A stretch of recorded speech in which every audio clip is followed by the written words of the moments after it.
이 시간 주시는 하나님 말씀은 시편 103편 11절에서 18절의 말씀입니다. 구약성경 877면에 있습니다. 성경을 찾으시고요. 구약성경 877면입니다. 다 찾으신 줄 알고 성경 봉독하겠습니다. 이는 하늘이 땅에서 높음 같이 그를 경외하는 자에게 그의 인자하심이 크심이로다. 동이 서에서 먼 것 같이 우리의 죄과를 우리에게서 멀리 옮기셨으며 아버지가 자식을 긍휼히 여김같이 여호와께서는 자기를 경외하는 자를 긍휼히 여기시나니 이는 그가 우리의 체질을 아시며 우리가 단지 먼지뿐임을 기억하심이로다. 인생은 그 날이 풀과 같으며 그 영화가 들의 꽃과 같도다. 그것은 바람이 지나가면 없어지나니 그 있던 자리도 다시 알지 못하거니와 여호와의 인자하심은 자기를 경외하는 자에게 영원부터 영원까지 이르며 그의 의인은 자손의 자손에게 이르리니 곧 그의 언약을 지키고 그의 법도를 기억하여 행하는 자에게로다. 아멘. 주변 분들과 인사 나누시겠습니다. 하나님께서 당신을 사랑하십니다. 인사 나누시겠습니다.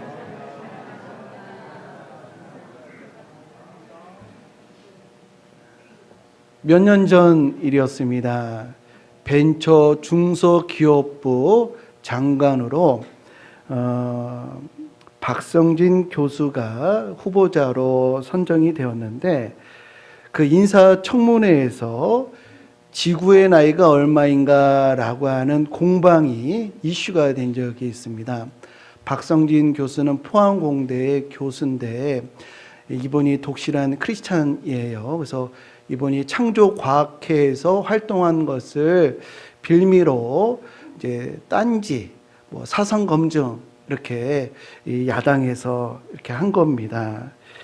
이때 박성진 교수는 지구의 나이는 과학적인 나이와 신앙적인 나이가 다르다라고 하는 애매모호하게 들리는 대답을 했어요. 이걸 두고 야당과 여론에서는 이 사람 근본주의자다, 지구의 나이를 6천년으로 말하는 그런 사람이다라고, 이런 사람이 이 중세시대 시각을 가지고 있는 사람이 어찌 이 첨단의 기술을 다루는 중소벤처기업부 장관이 될 수 있느냐라고 흠집을 내서 결국에는 낙마하게 되었습니다.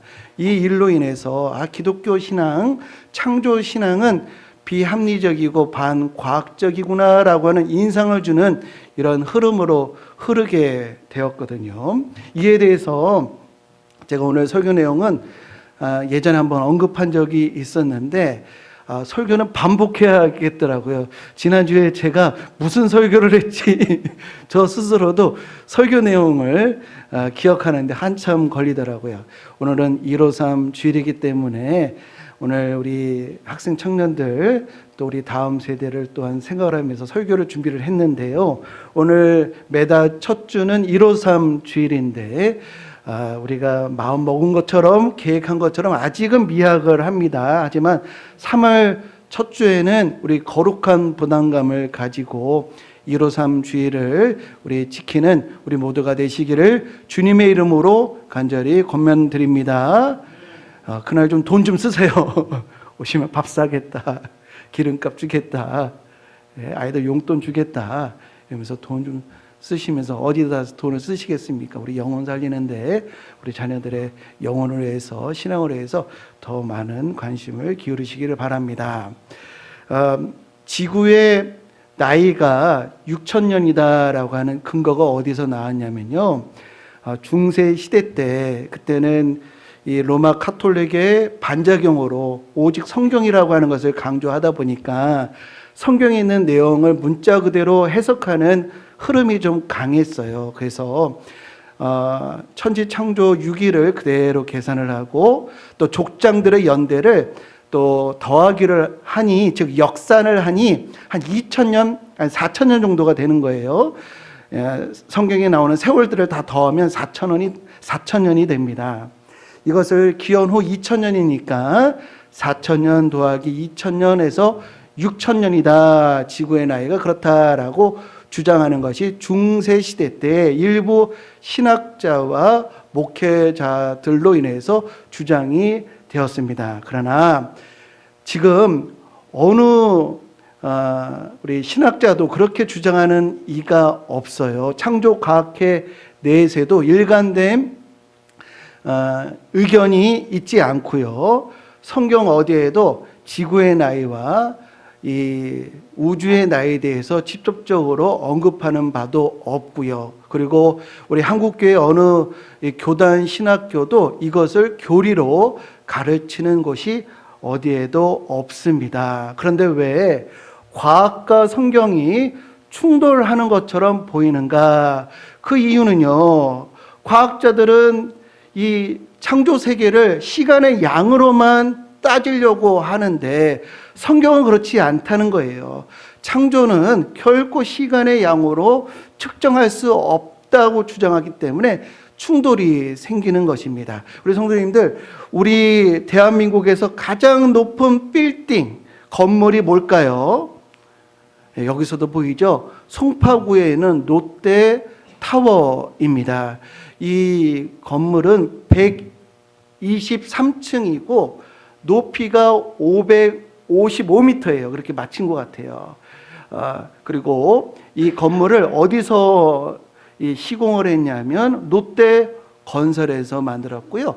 그 기간이 한 6년 정도 되었다고 하는데, 그런데요, 이 건물을 짓는데 6년이 걸렸다라고 하는 것이 정확한 셈일까요?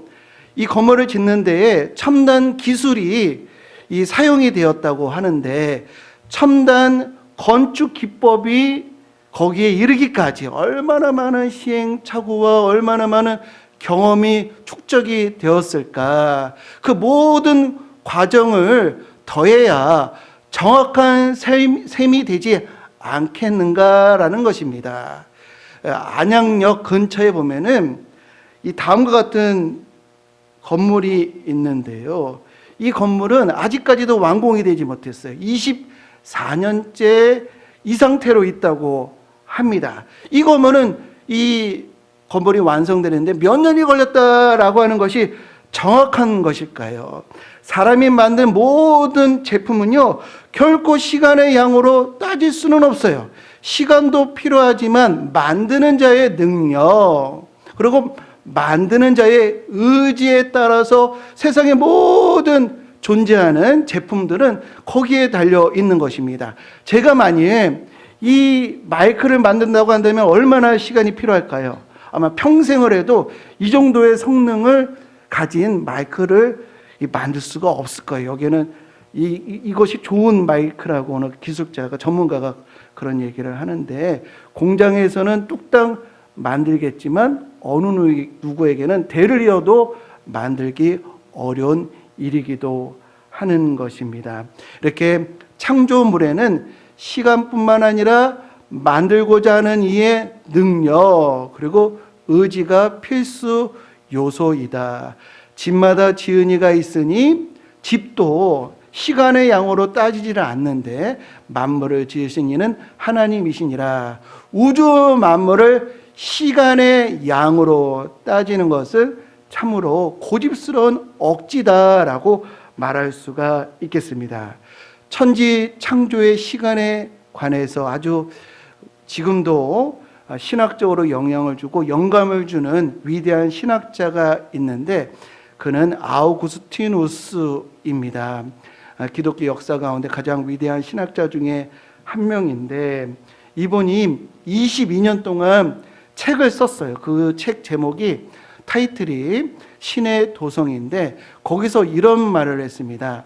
창조의 날들이 정확히 무엇을 의미하는지 우리가 정확히 알기는 어려우나, 그러나 우리가 이해하는 그런 날들은 아닐 것이다 라는 얘기를 했어요. 이 말이 참으로 이치가 있는 것이, 하나님이 6일 동안 천지를 창조하셨는데 우리가 가지고 있는 24시와 성경에서 말하는 이 하루도 그 다음 날 그 하루가 같은 개념은 아닐 것입니다. 왜냐하면 성경을 우리가 유의 있게 주의 깊게 읽어보면은 해와 달과 별들이 몇째 날에 창조되었죠?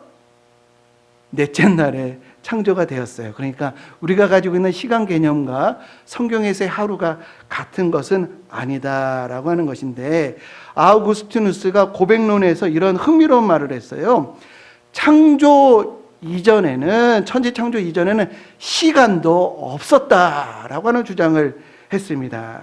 아까 말씀드렸던 이 신의 도성 22년간 쓴 책에 보면은 이 세계가 시간 속에서 만들어진 것이 아니고 시간과 더불어 만들어진 것이다 라는 주장을 그가 하는데요. 이 시간이 뭘까요? 시간은 변화하는 사건과 사물들 간의 관계입니다.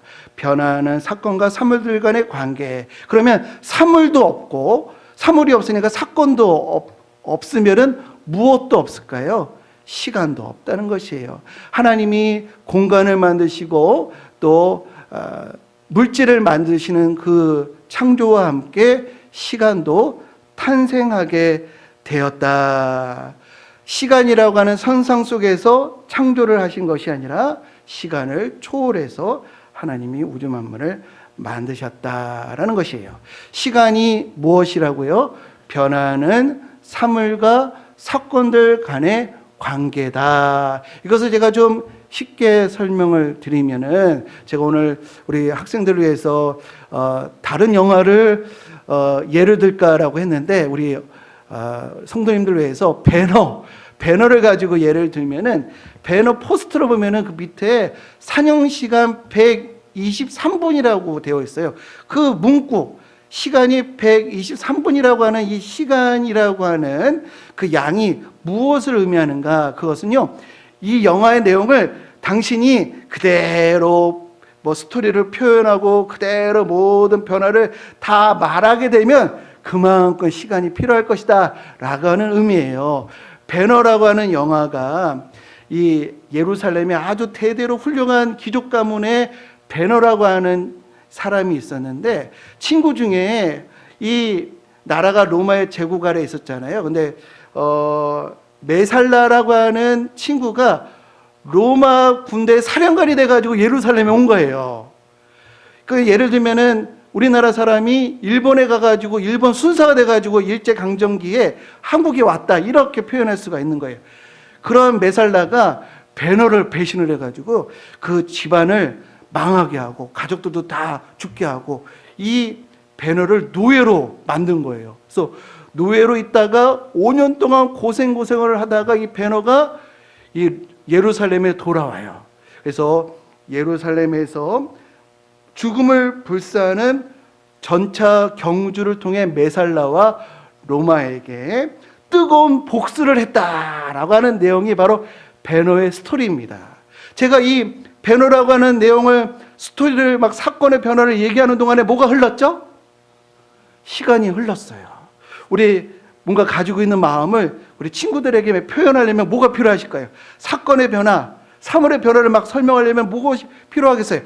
친구들아, 내가 이번 명절에 갔더니 며느리가 그냥 맛있는 반찬을 이렇게 막 상이 부러지게끔 차려놓고 나에게 다이아 반지를 줬단다, 막 이렇게 자랑을 하시려면은 무엇이 필요할까요? 설명을 하려면 시간이 필요한 거예요. 시간이 흐르는 겁니다. 이처럼 사건과 사물의 변화의 관계가 바로 시간이다라는 겁니다.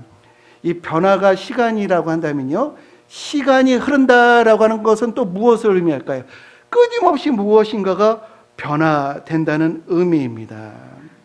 정리하면은 하나님은 시공간 안에서 시계를 보시면서 창조하신 것이 아니라 시공간을 초월해서 창조하셨다. 그래서 하나님은 영원하시다라고 하는 의미는 하나님이 시간이 많으셔, 이런 뜻이 아니고요, 하나님은 초월하셨다라고 하는 것인데, 베드로후서 3장 8절 말씀 보면은 사랑하는 자들아, 주께는 하루가 1000년 같고 1000년이 하루 같다는 이 한 가지를 잊지 말라라고 말씀을 하셨습니다. 그래서 제가 설명했던 말의 성경적인 근거인 것이죠. 창조는요, 참 신비합니다. 우주 만물이 이렇게 있다는 거 정말로 신비하고요. 이렇게 앞에 보는 꽃만 보더라도 어떻게 얘는 이렇게 꽃망울을 터뜨리는지 너무너무 신기하고, 저와 여러분들이 이렇게 있다는 것이 참으로 신비로운 것입니다. 그러나 세상 사람들은 이 신비를 시간의 양으로 풀어가려고 그래요. 까마득한 시간이 있으면 세상이 이렇게 될 수 있는 것처럼 말을 합니다. 그러나 이것은 고집스러운 핑계이고 이 어리석은 거짓이라고 하는 것을 우리는 기억해야 하겠습니다. 시간은 변하는 사건과 사물들의 관계라고 말씀을 드렸는데요. 시간이 흐른다는 것은 또 무엇을 의미한다? 모든 것이 다 변한다는 거예요. 지금도 우리 성도님들의 시간이 흐르는 이 가정 가운데 몸도 지금 변하고 있어요. 지금도. 또 이 건물도 시간이 흐르는 동안에 계속해서 변하고 있습니다. 우리의 마음도 지금 변하고 있어요. 모든 것이 다 시간의 흐름 가운데 변화 가운데 있습니다. 참 시간은 우리 인생을 닳게 만듭니다. 세월은 우리 육체를 늙게 만들어요. 시간은 모든 것을 다 헛 것으로 만들어 버리는 그런 파괴력이 있습니다. 명절에 제 이제 형제들을 만났는데 제 여동생이 저를 보고 오빠는 왜 이렇게 요즘 늙었어? 머리카락이 빠지고 배가 나오고 왜 이렇게 늙었어? 막 저한테 그러더라고요. 그래서 제가 그 말을 듣고 딱히 할 말이 없었습니다. 저도 거울을 볼 때마다, 우리 성도님들도 마찬가지죠. 거울을 볼 때마다 무슨 마음이 드세요? 내가 어쩌다 이렇게 나이를 먹었나, 이런 마음이 드시죠? 왜 그럴까요?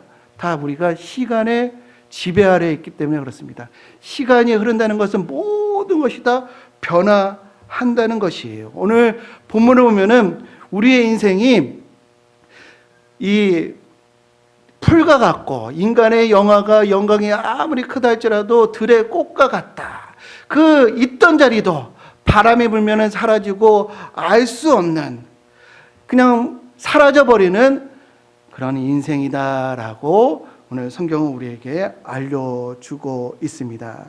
이 변화라고 하는 요소 때문에 우리의 인생이 허무해질 수도 있어요. 지혜의 왕 솔로몬이 우리 인생에 대해서, 우리의 삶에 대해서 다음과 같이 이야기했잖아요. 헛되니 모든 것이 헛되도다. 해 아래서 행하는 모든 일을 보았는데 다 헛되도다. 바람을 잡으려는 것이로다 라고 얘기를 했습니다. 왜 헛될까요?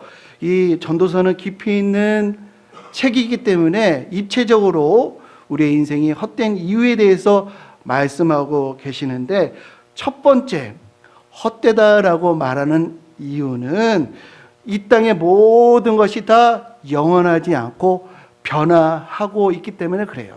이것이 그러한 것 같아서 영원할 줄 알고 붙들었지만 잡히는 거 하나 없이 다 바람을 잡는 것과 같다라고 하는 것입니다. 그런데요, 우리 성도님들, 전도서는요, 인생은 참 허무해, 인생은 아무것도 아니야, 이걸 알려주는 책이 결코 아니에요.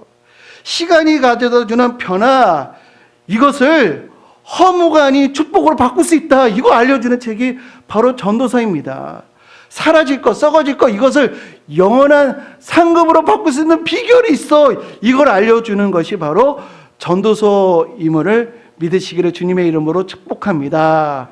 헛됨을 축복으로, 썩어질 것을 영원한 상급으로 바꿀 수 있는 비결이 무엇인가? 전도서 마지막에 이렇게 얘기하고 있습니다. 일의 결국을 다 들었으니 하나님을 경외하고 그의 명령을 지킬지어다. 이것이 모든 사람의 본분인지라 라고 말씀하셨습니다. 헛됨을 영광으로, 썩어질 것을 영원한 상급으로 바꿀 수 있는 비결이 무엇이라고요? 바로 하나님을 경외하는 것입니다. 지난주에 충격적인 사건이 있었습니다. 무안공항 제주항공의 이 참사로 우리 국민들의 마음이 참 안타깝고 슬픔에 잠긴 지가 얼마 안 됐는데, 부산에 있는 공항에서 이 비행기 화재가 일어나서 그 소식이 그냥 타이틀로 떴을 때, 또 설마 이런, 얼마나 이 마음을 졸이면서 그 기사를 다들 보셨잖아요. 그런데 참으로 다행히도 비행기가 이륙하기 전에 화재가 나서 대참사는 피하게 되었어요. 또 하나 충격적인 일은 미국에서 지난주였죠. 미국에서 그 발달되어 있다고 하는 미국에서도 민항기와 군 헬리콥터가 충돌을 해서 전원이 다 사망했다라는 뉴스를 우리가 들었습니다. 마태복음 24장에 보면은 예수님이 말세에는 난리와 난리 소문을 들을 것이다 라고 하셨는데, 이 의미에 대해서 제가 몇 번 말씀을 드렸죠. 말세는 가장 우리가 발전되어 있을 때예요. 가장 진보했다라고 하는 그런 때이지만, 그러나 여전히 인간은 유한하여서, 신이 아니어서 유한성이 계속해서 드러난다는 거예요. 그것이 우리가 난리 소문으로 우리가 접하게 되는 것이지요. 우리 인간은 유한하기 때문에, 또 도덕적으로 완전하지 않기 때문에 정치적인 혼란, 범죄, 전쟁, 사고가 계속해서 일어나고요. 뿐만 아니라 유한한 인간은 사물과 자연을 완벽하게 통제하지 못해서 예측할 수 없는 일들이 계속해서 일어난다는 거예요. 그래서 우리가 난리와 소문을 말세 가운데 듣게 되었을 때, 우리는 유한한 존재가 아니구나, 하나님께로 돌아가야 하는구나, 유한성이 드러날 때, 우리 육신의 연약함을 우리가 확인하게 될 때, 고난에서 하나님을 떠나는 것이 아니라 고난 가운데 하나님께로 더 가까이 가는 이 유한성이 드러날 때, 하나님의 손짓, 우리를 인생을 향한 이 신호를 통해서 하나님께로 더 나아가는 우리 복된 성도님들 모두 되시기를 주님의 이름으로 축복합니다. 그런데요, 지난주에 이 인간의 유한성을 우리가 접하면서도 또 인간의 이 나약한 이 탐욕, 욕심을 또 듣게 되었어요. 부산에서 화재가 났을 때 이 비행기에 한 180명이 타고 있는데, 우리 비행기 구조 잘 알잖아요. 지금과 같은 한 사람만 거의 통과할 수 있는 통로에 이 비상 상태에서 180명이 아주 일사불란하게 움직여야 이 성공적으로 신속하게 탈출할 수가 있었는데, 어느 승객이 이 비행기가 지금 불타가지고 다 죽을 수도 있는 이런 위급한 상황에서 개인 짐을 꺼내고 있었다는 거예요. 이 위에 있는 이 선반에 있는 짐을 꺼내다 보니까 이 흐름이 막혀가지고 사람들이 어처구니 없는 희생이 일어날 뻔도 했다고 하는 소식을 들었습니다. 근데 이것이 참 우리 인생이에요. 우리는 다 유한하다는 거 모르는 분이 누가 있습니까? 우리 인생에 끝이 있다고 하지만, 그러나 우리의 삶은 이 땅에 있는 것이 영원할 것처럼 집착을 하고 욕심을 갖는 것, 그것이 누구에게 비난할 것이 아니라 내 안에도 있는 것을 보게 됩니다. 하나님, 그럼 어떻게 살아야 될까요? 이 유한한 이 삶 가운데 우리의 삶 또 살아가기도 해야 되는데, 필요한 것들을 우리가 또 구해야 하기도 하는데, 하나님 어떻게 살아야 할까요? 어떤 우리가 목표를 가지고 살아야 할까요? 질문하게 되었습니다. 헛되다라고 하는 것은 머리로 알고 있지만 마치 세상이 영원할 것처럼 욕심을 부리는 우리 인생, 어떻게 하면 우리 바르게 인도할 수 있을까요? 라고 우리가 질문하게 됩니다. 바울이 여러 성경을 썼잖아요. 그가 쓴 책을 서신서라고 하는데 13권의 서신서가 있는데, 그 마지막 이 서신서가 뭐냐면 디모데 후서입니다. 디모데 후서가 4장까지 있는데요. 4장에 보면은 사도 바울이 이렇게 고백을 합니다. 4장 6절에 보면은 전제와 같이 내가 벌써 부어지고 나의 떠날 시각이 가까웠도다 라고 말하고 있는데요. 여기서 전제는 뭐냐면 구약의 제사 제도의 하나의 의식인데, 제물에다가 기름이라든지 포도주를 붓는 거예요. 그러니까 마지막 희생을 다 부었다라는 겁니다. 한 방울까지도 다 드렸다라는 거예요. 자신의 때가, 이 끝날 때가 다 가까이 왔다. 오늘 본문 그 문구 그대로 떠날 시각이 가까이 왔다라는 것입니다. 이것을 볼 때 사도 바울은요, 모래시계의 삶을 살아간 분이에요. 우리 대부분의 사람들은요, 이 시계판에 있는 이 시계 바늘이 무한 반복하는 아날로그 시계라고 하는데, 무한 반복하는 아날로그 시계 혹은 전자시계처럼 계속해서 반복하는 이런 전자시계의 삶을 살아가는 것 같습니다. 우리 젊은이들, 내게 무한한 시간이 계속해서 반복될 거야 라고 생각을 하지만, 그렇게 전자시계의 삶을 살아가는 이들은요, 살아온 삶들은 그냥 흔적도 없이 사라져 버리는 헛된 시간표 아래 살아가고 있어요. 그런데 모래시계의 삶을 사는 이들은 우리의 삶도 피어가죠. 다 되어가지만 그러나 결코 헛되지 않는 흔적을 남게 됩니다. 바라기로는 우리의 삶을 다 써가고 비어가지만 모래시계의 삶을 살아가는 저와 여러분들 되시기를 주님의 이름으로 축복합니다. 모래시계의 삶을 산 바울은 다음과 같이 고백을 했어요. 디모데 후서가 마지막 장이라고 말씀드렸는데, 성경 마지막 장에서 이렇게 얘기합니다. 같이 한번 읽어보겠습니다. 나는 선한 싸움을 싸우고 나의 달려갈 길을 마치고 믿음을 지켰으니 이제후로는 나를 위하여 의의 면류관이 예비되었으므로 주 곧 의로우신 재판장이 그날에 내게 주실 것이며 내게만 아니라 주의 나타나심을 사모하는 모든 자에게 되니라. 이렇게 모래시계의 삶을 살아가는 내 모든 것을 다 쏟아서 선한 싸움을 싸우고 달려갈 길을 달려가고 믿음을 지키는 삶을 살아가는 저와 여러분들 되기를 주님의 이름으로 축복합니다.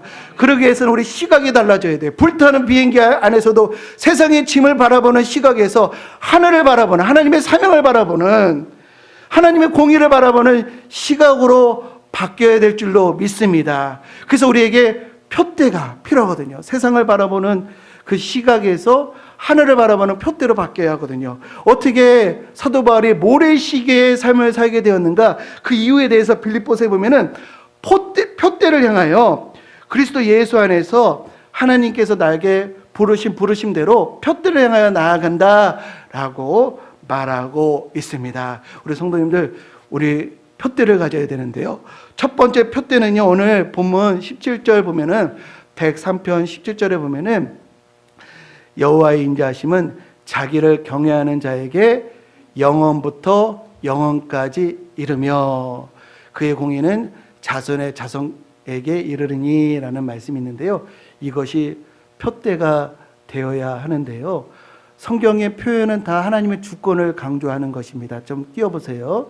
주권을 강조하는 것이기 때문에 우리에게 하나님의 인자하심을, 하나님의 이 사랑과 은혜가 영원하다는 것, 세상은 다 변하지만 하나님의 은혜와 사랑은 영원하다는 것을 우리 기억하라, 인정하라, 그것을 확신하라 라고 하는 것이 하나님을 경외한다 라고 하는 의미가 있는 줄로 믿습니다. 우리 성도님들, 우리 인생에 많은 어려움이 있어요. 끝없이 이어지는 힘든 일들, 감사의 노래를 멈추게 하고 기도하기에도 버거운 무거운 짐과 슬픔이 두려워지는 경우가 있어요.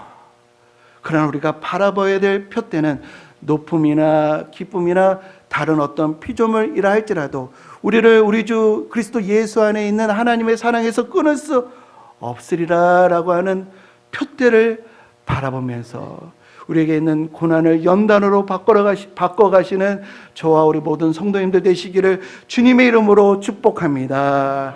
두 번째, 하나님의 의를, 하나님의 공의를 자손의 자손에게 이르리니 라는 말씀이 있는데요. 이 하나님의 의와 은혜를 다음 세대에도 전해줘야 하는 사명의 표대를 세우라라고 하는 의미입니다. 하나님의 은혜가 나를 넘어서, 우리 세대를 넘어서 우리 가정, 교회, 나라와 민족까지 전하리라라고 하는 사명으로 살아가라라고 하는 것이 오늘 본문에 담겨져 있습니다. 이것을 계승해야 하는 표대를 우리가 세워야 하는데요. 우리 성도님들, 세상은 변하잖아요. 근데 이거 하나님을 경외하는 이들에게는요, 모든 것이 고정되어 있지 않기 때문에 나의 기도, 나의 열정, 나의 결단으로 내 가정도 변화시킬 수 있고, 내 인생도 변할 수 있고, 변화시킬 수가 있고, 교회도, 이 나라 이민족도 변화시킬 수 있다라고 하는 시간이 어떤 누구에게는 파괴적이지만 하나님을 경외하는 자에게는 변화라고 하는 것이 창조적인 능력을 우리에게 가져다 주는 줄로 믿습니다. 야베스라고 하는 인물은요, 참 저주스럽게 태어났어요. 다 분리했어요.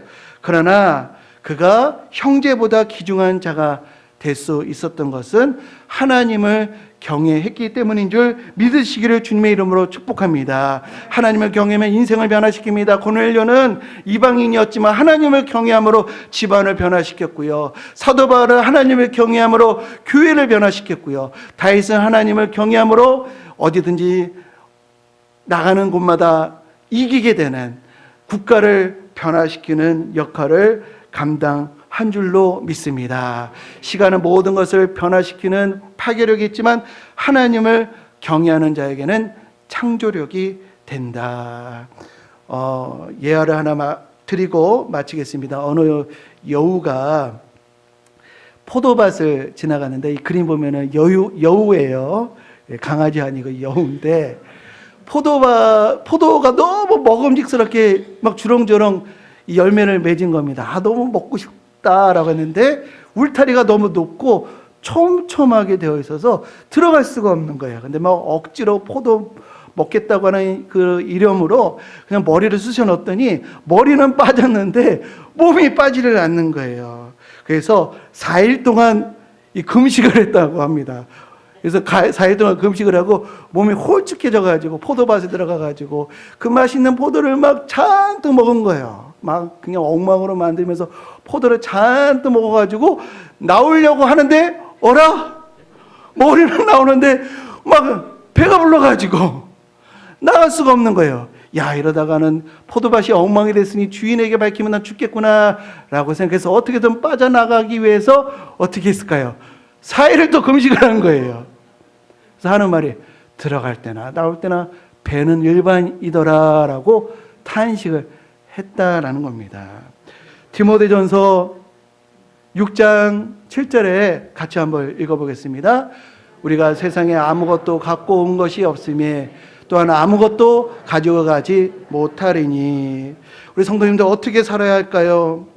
이 땅에서 하나님을 경외함으로 주신 재능, 물질, 기회, 건강을 선하게 사용하다가 모래시계의 삶을 살아가다가 잘했다 칭찬받는 의의 면류관 받는 저와 우리 모든 성도님들 되시기를 주님의 이름으로 축복합니다. 선한 싸움을 싸우고 달려갈 길을 마치고 믿음을 지킴으로 의의 면류관 천국 상급을 받는 우리 변화하는 인생, 허무가 아닌 영광으로 썩어질 것이 아니라 영원한 상급으로 지금도 우리가 기도하고 지금도 하나님을 경외함으로 시도하고 결단하면 변할 수 있다. 영원하신 하나님께 기억받는 삶으로 나아가는 저와 우리 모든 성도님들 되시기를 주님의 이름으로 간절히 축원드립니다.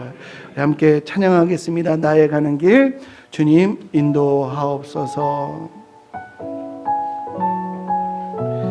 주는 보이지 않지만 날 위해서 지금도 일하십니다. 나의 인도자 나와 함께 하시네. 나의 가는 길 주님 인도하시네.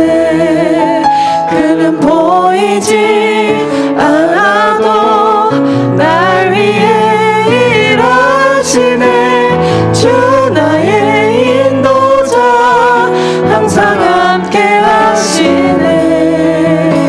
사랑과 힘 베푸시며 인도하시네.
베푸시며 인도하시네 이 시간에 우리 함께 기도하겠습니다. 우리의 흘러가는 세월, 편안한 세월, 하나님을 경외함으로 영원하신 하나님 앞에 칭찬받는 삶, 하나님 의의 면류관 받는 삶으로 나아갈 수 있도록 하나님 우리의 푯대를 바르게 세우고 하나님의 사랑을 바라보며 또 사명을 바라보며 살아가게 인도하옵소서. 우리 주의 이름 한번 부르며 우리 간절하게 기도하겠습니다. 하나님 아버지, 이 시간 우리의 인생이 하나님 아버지 시간에 지배 아래 있다는 것을 하나님 우리가 깨닫게 되었습니다. 헛되고 헛되니 하나님을 경외하지 못하는 우리의 인생은 그렇게 지나가 버릴 수밖에 없지만 하나님을 경외하는 자에게는 그 인생을 하나님 영광으로 그 헛됨을 영원한 상급으로 바꿀 수 있다는 것을 우리에게 깨달아 알게 하여 주셨습니다. 하나님 아버지, 힘든 상황 속에서도 주님의 축복과 은혜를 바라보게 하여 주시고 낙심하거나 좌절하지 않게 주옵소서. 나가네 같은 이 세상을 살아갈 때 이 순간적인 것을 마음을 빼앗기지 아니하고 영원한 것을 바라보며 내게 주어진 삶, 오래 시계와 같은 삶으로 나아가게 하여 주옵소서. 이 땅에 있는 것에 집착하거나 하나님과의 관계를 방해하는 모든 것들을 정리하게 해주시고 내게 주신 시간과 물질 달라주시며 모든 것을 하나님 나라를 위해서 아름답게 힘으로 청지기로 살아감으로 하나님 위에 면류관 잘했다 칭찬받는 삶으로 나아갈 수 있는 우리 복된 성도들 모두 될 수 있도록 주여 다스려 주옵소서. 이제는 우리 주 예수 그리스도의 은혜와 하나님 아버지의 무한하신 사랑하심과 성령님의 감동, 교통, 역사하심이 영원하신 하나님의 사랑을 바라보며 사명 감당하리라 결단하는 성도들 머리머리 위에, 그 가정 위에, 그리고 그들이 속한 일터와 삶의 자리 위에 이제부터 영원토록 함께 하시기를 간절히 축원하옵나이다. 아멘.